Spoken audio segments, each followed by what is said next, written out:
오늘 우리에게 주시는 하나님의 말씀은 민수기 27장의 말씀입니다. 오늘 하루도 하나님이 기뻐하시는 복된 인생 되시기를 간절히 축복합니다. 출애굽 후 이스라엘 백성들은 광야에서 두 번의 인구조사를 하게 됩니다. 먼저 민수기 1장 말씀에서 출애굽 두 번째 해에 시내 광야에서 모세와 아론을 통하여 첫 번째 인구조사를 실시합니다. 그때 인구조사를 했더니 60만 3,505명이라는 숫자가 나왔습니다. 물론 이 숫자는 전체 숫자는 아닙니다. 전쟁에 나갈 만한 숫자, 남자 장정들만 말하는 것이죠. 장정들이 60만 명 정도니까 추정하기를 아이들과 여자들 다 하면 한 200만 명 되지 않았을까 그렇게 생각을 합니다. 그리고 어제 말씀인 26장 말씀에서 이제 가나안 땅에 들어가기 직전에 모압 평지에서 두 번째 인구조사를, 이때는 이제 아론이 죽은 상태입니다. 모세와 아론의 아들 엘르아사를 통하여서 실시하게 됩니다. 거의 약 38년 9개월 만에 다시 인구조사를 했는데요. 그 숫자가 60만 1,730명입니다. 그러니까 첫 번째 40년 전에 했을 때도 60만 명, 지금도 60만 1,730명, 거의 한 1,500명, 1,700명 정도가 차이가 나기는 하는데 거의 변함이 없는 숫자입니다. 거의 40년의 광야 생활 동안 인구가 줄어들지 않고 유지되었다라는 것만으로도 이것은 철저히 하나님의 은혜라고 고백할 수밖에 없는 것이죠, 여러분. 정착해서 농사를 지으며 먹을 것이 풍족한 생활이 아니었습니다. 계속 광야를 이동하는 거예요. 먹을 것은 하나님께서 내려주시는 만나 외에는 없습니다. 그런데 굶어 죽은 것이 아니라 그들의 인구가 40년이 지나도록 60만 명, 그리고 모든 인구를 합하면 한 200만 명의 인구가 계속 유지되었다라는 것입니다. 하나님께서 먹이시고 입히시고 이스라엘 백성들을 40년 광야 생활 동안 인도하셨다라는 것을 명백히 드러내주는 증거라고 할 수가 있습니다. 그런데 문제가 한 가지 있습니다. 계수된 인구가 거의 60만 명이어서 변함이 없기는 한데, 그런데 첫 번째 인구조사에서 들었던 그 사람들은 남아있지 않았다라고 말씀은 전하고 있습니다. 어제 26장 64절 65절을 보면 시내 광야에서 계수한 이스라엘 자손은 한 사람도 들지 못하였으니, 왜 들지 못하였겠습니까? 하나님의 말씀에 순종하지 않았기 때문인 것이죠. 그래서 결국에는 이 중에서 가나안 땅에 들어갔던 사람은 눈의 아들 여호수아와 여분네 아들 갈렙 두 사람밖에 없었다라고 말씀은 기록하고 있습니다. 자, 그렇다면 여호수아와 갈렙은 어떻게 해서 가나안 땅에 들어갈 수 있었겠습니까? 그들이 하나님이 기뻐하시는 인생을 살았다라는 겁니다. 가나안 땅을 정탐하고 돌아와서 10명의 정탐꾼들이 우리는 그 땅에 갈 수 없다라고 이야기했을 때 갈렙과 여호수아는 이렇게 이야기합니다. 민수기 14장 8절 말씀 제가 읽겠습니다. 여호와께서 우리를 기뻐하시면 우리를 그 땅으로 인도하여 들이시고 그 땅을 우리에게 주시리라, 이렇게 이야기합니다. 누가 이야기했다고요? 갈렙과 여호수아 두 사람이 하나님이 우리를 기뻐하시면, 그러니까 한마디로 하나님이 기뻐하시는 인생이 되기만 하면 우리가 아무리 열악한 환경에 있고 가나안 땅의 사람들이 우리보다 기골이 장대하다 할지라도 우리는 충분히 그 땅을 차지할 수 있다라고 이야기했다라는 것이죠. 그리고 실제로 그러한 삶을 살았기에 갈렙과 여호수아는 가나안 땅에 들어갈 수 있었다라는 겁니다. 이 가나안 땅이라고 상징되는 것은요, 우리가 천국을 가는 것과 마찬가지입니다. 가나안 땅, 당시 역사적으로 보면 진짜로 가나안 땅이 존재했지만 신앙생활에서 바라보았을 때 우리가 가나안 땅에 들어간다는 것은 하나님이 약속하신 유업을 받고 천국에 들어가는 것을 의미하는 겁니다. 결국 천국에 들어갈 수 있는 자, 하나님께로 갈 수 있는 자는 하나님이 기뻐하시는 인생이 되어야 한다라는 것이죠. 여호수아와 갈렙이 죄가 하나도 없고 그들은 완전한 사람이어서가 아닙니다. 하나님께서 보시기에 기뻐할 만한 조건이 있었기 때문에 그들을 가나안 땅으로 인도하셨다라는 것입니다. 오늘 우리 27장의 본문의 말씀을 통하여서 그렇다면 하나님이 기뻐하시고 인정하는 사람은 어떤 사람인지 우리 함께 살펴보도록 하겠습니다. 먼저 첫 번째로는 하나님께 문제를 솔직하게 아랠 줄 아는 사람을 하나님은 기뻐하십니다. 1절부터 11절까지의 한 사건이 등장하는데요, 므낫세 지파에 슬로브앗이라고 하는 사람들의 5명의 딸들이 모세를 찾아옵니다. 사건의 요지를 정리하면 이렇습니다. 아버지 슬로보앗이 광야에서 죽었습니다. 근데 당시는 철저히 부계 중심 사회 아닙니까? 아들에게 아버지의 유산을 상속을 하는 사회입니다. 근데 아들이 없이 아버지가 죽고 말았습니다. 딸들만 남은 거죠. 아버지 유산을 상속받을 수도 없고 이스라엘 지파에서 자신들의 가문의 이름을 남길 수가 없는 상황이 된 것이죠. 모세를 찾아와서 이야기합니다. 우리 아버지가 광야에서 비록 죽기는 했지만 반역을 하거나 어떤 큰 죄를 저지른 것은 아닙니다라고 이야기하고 있습니다. 우리 3절과 4절 말씀 같이 보겠습니다. 시작. 우리 아버지가 광야에서 죽었으나 여호와를 거슬러 모인 고라의 무리에 들지 아니하고 자기 죄로 죽었고 아들이 없나이다. 어찌하여 아들이 없다고 우리 아버지의 이름이 그의 종족 중에서 삭제되리이까? 우리 아버지의 형제 중에서 우리에게 기업을 주소서 하매. 모세에게 찾아와서 요청하였다라는 것은 하나님 앞에 이 문제를 놓고 요청을 하였다라는 겁니다. 어차피 해봤자 안 될 거니까, 아들 중심의 사회고 아들이 있어야 유산을 상속받을 거니까 포기하자, 그냥 이대로 살자가 아니라 하나님 앞에 당한 어려움을 가지고 솔직히 고백을 하였다라는 것이죠. 의외로 이 부계 중심 사회에서 이렇게 요청을 하였을 때 하나님께서 모세에게 그 말을 들어주라고 말씀하십니다. 아들 없이 죽게 되면 딸들에게 우선권을 주어서 상속을 하게 하고, 딸들도 없으면 형제 중에 상속하게 하고, 그 형제도 없으면 일가 친척들 중에 상속을 하게 해서 결국 그 가문이 유지되도록 하나님께서 법을 만들어 주셨다라는 겁니다. 하나님은 우리가 문제가 있을 때마다 하나님 앞에 솔직하게 그 문제를 가지고 아뢰고 기도하기를 원하십니다. 이거는 죽었다 깨어나도 해결되지 않을 거니까 기도한다고 무슨 소용이 있겠나라며 스스로 판단하고 스스로 그것을 덮는 인생이 아니라 어떻게 해서든지 내 눈으로 보기에는 해결 방법이 없어 보이지만 하나님께서 하시면 할 수 있다라는 마음으로 하나님 앞에 그 문제를 들고 나왔을 때 하나님께서 우리의 그 기도에 응답하시고 우리의 문제와 우리의 삶의 모든 것들을 해결하여 주실 줄로 믿습니다. 하나님은 그런 인생을 기뻐하십니다. 하나님 앞에 이런 것까지도 아뢰야 하나? 하나님 앞에 이런 것까지도 기도해야 하나가 아니라 성가실 만큼 하나님 앞에 구체적으로 기도하고, 하나님, 내가 오늘 하루도 이렇게 살기를 원합니다. 하나님, 이런 문제가 있습니다. 하나님, 지혜를 주십시오. 하나님, 이렇게 하게 해주십시오. 매사에 하나님 앞에 기도하고 아뢰는 사람을 하나님은 기뻐하시고 그런 인생을 찾고 계시는 줄로 믿습니다. 하나님 앞에 우리의 문제를 아뢰시고 하나님 앞에 우리의 삶의 모든 것을 아뢰며 하나님과 더 가까이 나아가는 저 여러분의 삶이 되시기를 간절히 축복합니다. 두 번째로는 하나님의 말씀에 전적으로 순종하는 사람을 하나님께서 기뻐하십니다. 이건 너무나 당연한 사실이죠.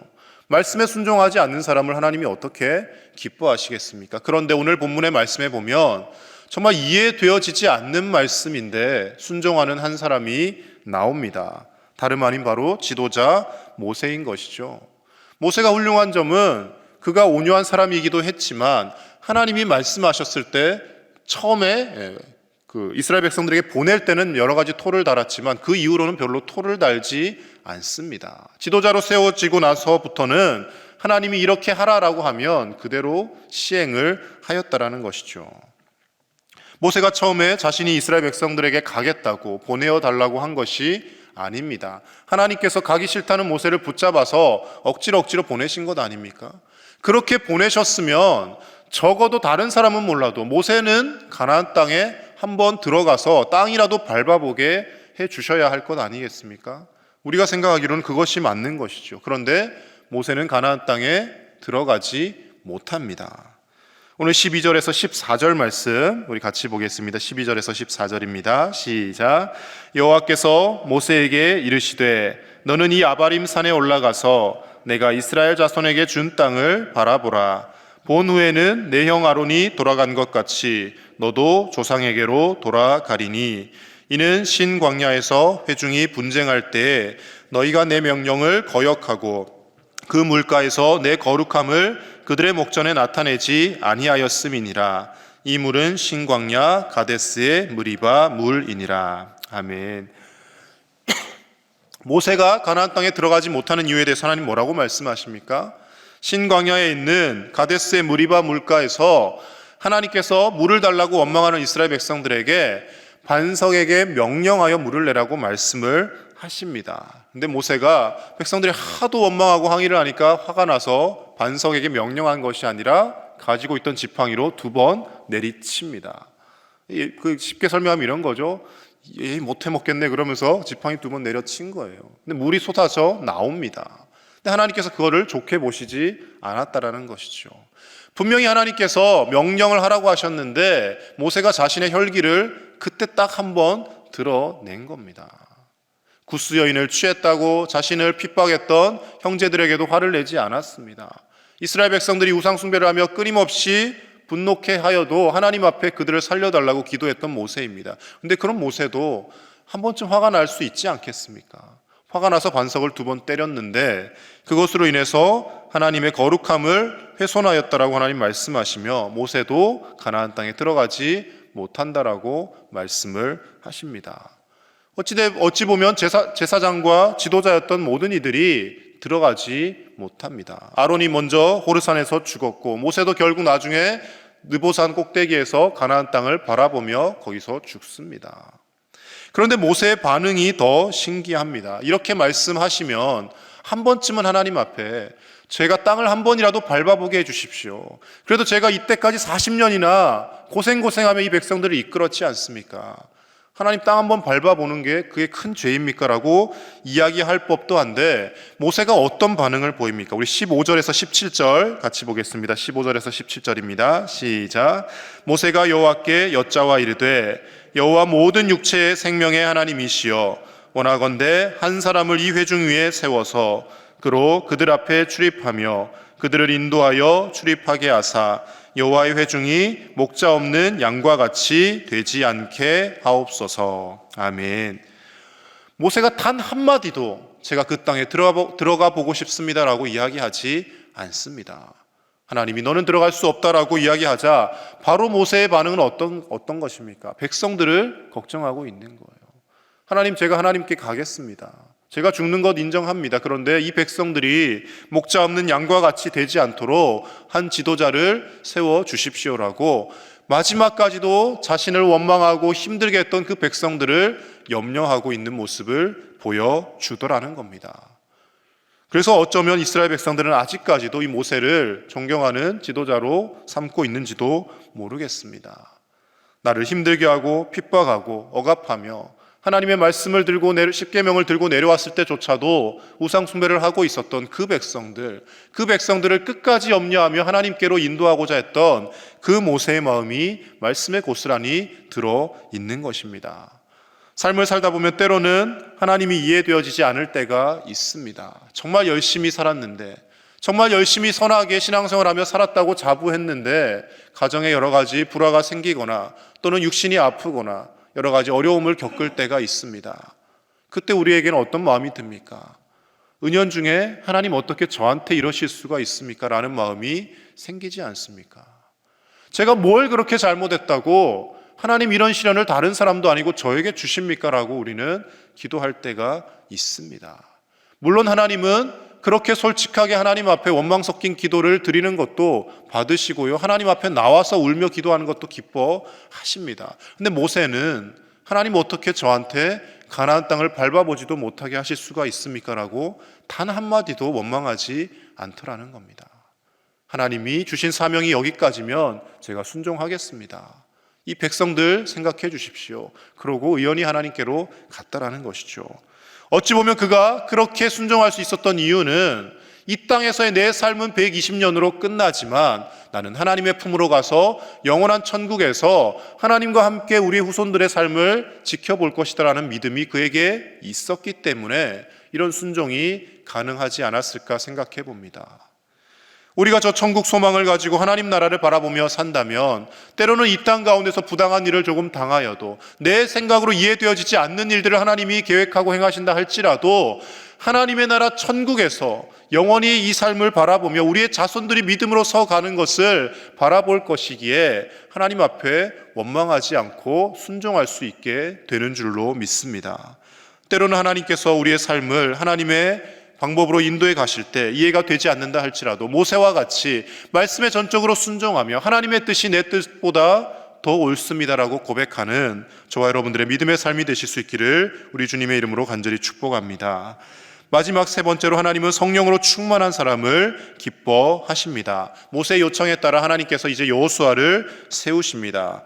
여호수아가 어떤 사람인지에 대해서 이렇게 말씀은 기록합니다. 우리 18절에서 20절 말씀 같이 보겠습니다. 시작. 여호와께서 모세에게 이르시되 눈의 아들 여호수아는 그 안에 영이 머무는 자니 너는 데려다가 그에게 안수하고 그를 제사장 엘르아살과 온 회중 앞에 세우고 그들의 목전에서 그에게 위탁하여 내 존귀를 그에게 돌려 이스라엘 자손의 온 회중을 그에게 복종하게 하라. 아멘. 여호수아를 후계자로 세우라고 말씀하시는데 여호수아는 어떤 사람이라고 합니까? 그 안에 영이 머무는 자라고 이렇게 18절 말씀에 기록하고 있습니다. 영이 머문다라는 게 무슨 뜻이겠습니까? 하나님의 영이 그 안에 있다. 성령께서 그 안에 충만하게 거하고 있는 사람이라는 겁니다. 결국 이 성령에 충만한 사람 여호수아와 갈렙은 가나안 땅에 들어가게 되었다라는 겁니다. 그렇다면 여호수아가 어떻게 해서 이렇게 하나님의 영이 머무는 사람, 성령으로 충만한 사람이 되었겠습니까? 그 이유에 대해서 출애굽기 33장 11절에서는 이렇게 밝히고 있습니다. 제가 읽겠습니다. 사람이 자기의 친구와 이야기함 같이 여호와께서는 모세와 대면하여 말씀하시며 모세는 진으로 돌아오나 눈의 아들 젊은 수종자 여호수아는 회막을 떠나지 아니하니라. 이렇게 기록합니다. 회막에서 모세가 하나님과 만나고 대화합니다. 마치 친구와 이야기하듯이 그렇게 친밀한 사이였다라는 거예요. 근데 모세가 이제 하나님과의 대화를 끝내고 자신의 장막으로 돌아왔을 때 여호수아는 그 장막을 회막을 떠나지 않고 끝까지 거기서 있었다라는 겁니다. 좀 더 쉽게 설명하면 어떻게 설명할 수 있습니까? 철저하게 성전 중심으로 살았다라는 겁니다. 하나님 근처에 있기를 원했고 하나님의 임재 가운데 있기를 원했고 심지어 지도자인 모세가 집으로 돌아왔을 때조차도 그는 철저하게 그 회막에서 하나님의 임재를 경험하기를 원했던 사람이라는 겁니다. 지난 수요일에도 담임 목사님께서 광고하실 때 말씀하시지 않았습니까? 신앙생활의 가장 기본적인 것 하나님 중심, 말씀 중심, 그리고 교회 중심의 생활이 되어야 하는 것이죠. 하나님께 가까이 나아오려고 하는 자, 하나님의 전인 이 성전을 사랑하고 아끼는 자, 그리고 하나님의 말씀에 끝까지 순종하려고 하는 자를 하나님은 기뻐하시고 그러한 인생들을 복되게 하시며 하나님 약속하신 유업을 반드시 받게 하시는 줄로 믿습니다. 오늘 이 하루를 살아가실 때 하나님이 기뻐하시는 인생, 하나님 앞에 문제가 있을 때마다 아뢰고 그리고 하나님이 말씀하셨을 때 내 생각과 다르다 할지라도 예하며 순종할 수 있는 우리의 삶이 되고 성령으로 충만한 삶이 되어서 하나님이 예비하신 복과 은혜를 다 받아 누리시는 저와 여러분 되시기를 우리 주 예수님 이름으로 간절히 축복합니다. 기도하겠습니다. 오늘 하루도 하나님이 기뻐하시는 우리의 삶이 되게 하여 주시옵소서. 이해되어지지 않는 말씀에도 하나님의 뜻이 더 옳습니다라고 순종하는 우리가 되게 하여 주시고 무엇보다 성령으로 충만한 우리의 삶이 되게 달라고 함께 기도하겠습니다. 다음 주 수요일에 있을 가정 세미나를 위해서 그 가정 세미나를 통하여서 우리의 가정이 회복되고 하나님께서 다스리시고 하나님께서 임재하시는 우리의 가정이 되게 달라고 함께 기도하시고 계속해서 전쟁으로 고통 중에 있는 우크라이나 땅에 하나님 평화를 주시고 그리고 계속되어지고 있는 지방선거 가운데 하나님께서 간섭하셔서 정직하고 공의로운 일꾼들이 세워지게 달라고 함께 기도하겠습니다. 하나님 아버지 감사합니다. 오늘도 우리를 하나님께서 이끌어 주시고 하나님의 은혜 가운데 온전히 말씀으로 살아가게 하심을 감사를 드립니다. 하나님 아버지 우리의 삶 가운데 때로는 하나님의 말씀이 이해되어지지 않고 아버지 하나님께서 왜 이렇게 말씀하시고 나를 이끌어 가시는가 의문이 들기도 하지만 그때조차도 모세와 같이 하나님의 뜻이 옳습니다. 순종하는 우리의 삶이 되게 하여 주시옵소서. 문제가 있을 때마다 원망하며 불평하는 인생이 아니라 하나님 앞에 나와 아뢰며 하나님 앞에 기도하는 우리의 인생 되게 하여 주시옵소서. 여호수아와 같이 성령으로 충만하여서 하나님이 예비하신 복과 은혜와 유업을 받아 누리는 우리의 삶이 되게 하여 주시옵소서. 하나님 아버지 아버지, 오늘 하루에 우리의 모든 삶이 하나님의 말씀을 이루어가는 복된 인생 되게 하여 주시고, 다음 주 수요일 있을 가정 세미나 가운데 하나님 함께 하여 주셔서 우리의 가정이 살아나고 회복되는 놀라운 역사가 그 세미나를 통하여 있게 하여 주시옵소서. 귀한 말씀을 전해 듣고 아버지 하나님 가정을 바르게 세워나갈 수 있도록 결단하게 하여 주시고, 하나님 행복하고 화목한 믿음의 가정으로 세워질 수 있도록 주님께서 우리를 인도하여 주옵소서. 전쟁으로 고통 중에 있는 우크라이나 땅을 불쌍히 여겨주시고, 속히 그 백성들 다시금 일상으로 돌아갈 수 있도록 하나님의 방법으로 전쟁을 종식시켜 주시옵소서. 지방선거 가운데 하나님 간섭하여 주셔서 정직하고 공의로운 일꾼들이 세워지게 하여 주시며, 하나님 기뻐하시는 지도자들이 세워짐으로 인하여 우리 국민들이 평안할 수 있도록 주님께서 은혜를 베풀어 주시옵소서. 투표하는 모든 손길들을 하나님께서 주장하시고 선하게 사용하여 주시옵소서. 하나님 아버지, 우리의 고달픈 인생길 가운데 날마다 동행하여 주시고 하나님의 말씀으로 인도하여 주심에 감사를 드립니다. 그러나 때로는 그 하나님의 말씀이 내 생각과 달라서 이해되어지지 않고 원망하고 불평이 우리 가운데 나올 때도 있습니다. 하나님, 모세와 같이 이해되어지지 않는 말씀이라 할지라도 하나님의 말씀이 옳습니다 순종하는 우리의 성숙한 믿음이 되게 하여 주시옵소서. 여호수아와 같이 성령으로 충만하여서 하나님이 예비하신 복과 은혜와 유업을 한 사람도 빠짐없이 다 받아 누리는 놀라운 은혜가 우리에게 있게 하여 주시옵소서. 문제가 있을 때마다 놓고 기도하게 하시고, 내 힘으로는 해결할 수 없지만 하나님의 능하신 손으로 해결하여 주실 것을 믿고 감사함으로 하나님 앞에 아뢰는 우리의 복된 삶이 되게 하여 주시옵소서. 다음 주에 있을 가정 세미나를 통하여서 우리의 가정이 회복되게 하여 주시고 하나님 기뻐하시는 행복한 믿음의 가정으로 세워지게 하여 주옵소서. 전쟁 중에 있는 우크라이나 땅에 평화를 주시고 눈물을 흘리며 고통받는 그 백성들 하나님 건져주시고, 속히 전쟁이 멈추어지고 일상이 회복될 수 있도록 주님 역사하여 주시옵소서. 지방선거가 진행되는 가운데 있습니다. 하나님 기뻐하시는 정직하고 공의로운 지도자들이 세워지게 하여 주시고, 투표하는 모든 손길들을 하나님께서 주장하여 주셔서 선하게 사용하여 주시옵소서. 그리하여 나라가 안정되고 국민들이 평안할 수 있도록 하나님께서 모든 과정 가운데 간섭하시고 인도하여 주시옵소서. 오늘 이 하루도 하나님께서 함께 하시며 감사와 기쁨이 넘치는 복된 날 되게 하실 줄 믿사오며 우리 주 예수님의 이름으로 기도드립니다. 아멘.